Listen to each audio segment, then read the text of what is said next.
কোনো এক সময় এক গৃহস্থের একটি খুব শখের গরু ছিল।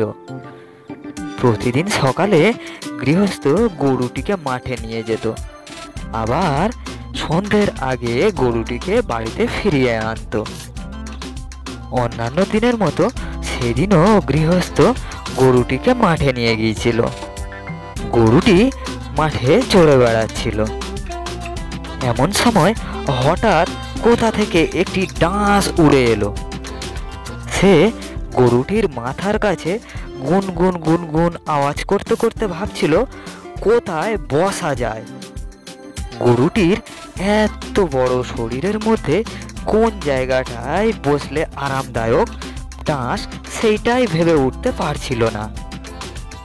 শেষ পর্যন্ত ডাঁশটি সিদ্ধান্ত নিল গরুটির শিংয়ের উপর বসা যেতে পারে, এবং করলো তাই। উঠতে উঠতে সে শিংয়ের উপরেই এসে বসল।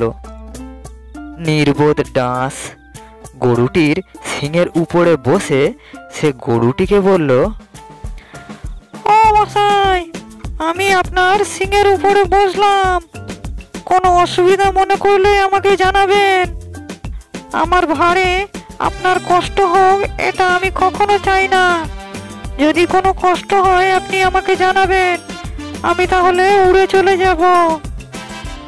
নির্বোধ ডাঁশের এই কথায় গরুটি উত্তর দিল, আম্বা, আরে না না, আমার কোনো অসুবিধা হচ্ছে না, তুমি আরামে বসতে পারো।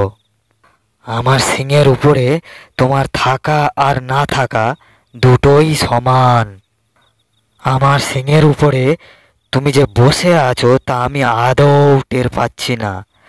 তোমার যতক্ষণ ইচ্ছা তুমি বসে থাকতে পারো আমার শিংয়ের উপরে, তাতে আমার কোনো আপত্তি নেই। এই বলে গরুটি তার আপন মনে চড়ে বেড়াতে লাগলো। তাহলে প্রিয় বন্ধুরা, এই গল্পটি থেকে আমরা কি শিখলাম? আমরা শিখলাম যে ছোট মনের মানুষ অতিশয় আত্মগর্বী হয়। প্রিয় বন্ধুরা, গল্পটি কেমন লাগলো প্লিজ কমেন্ট করে জানান। আর গল্পটি ভালো লাগলে ভিডিওটিতে একটি লাইক দিয়ে চ্যানেলটিকে এখনই সাবস্ক্রাইব করে দিন। তাহলে আমরা প্রতিদিন আপনাদেরকে একটি নতুন নতুন গল্প শোনাতে পারবো। আর ভিডিওটি শেষ পর্যন্ত দেখার জন্য আপনাদেরকে অসংখ্য ধন্যবাদ।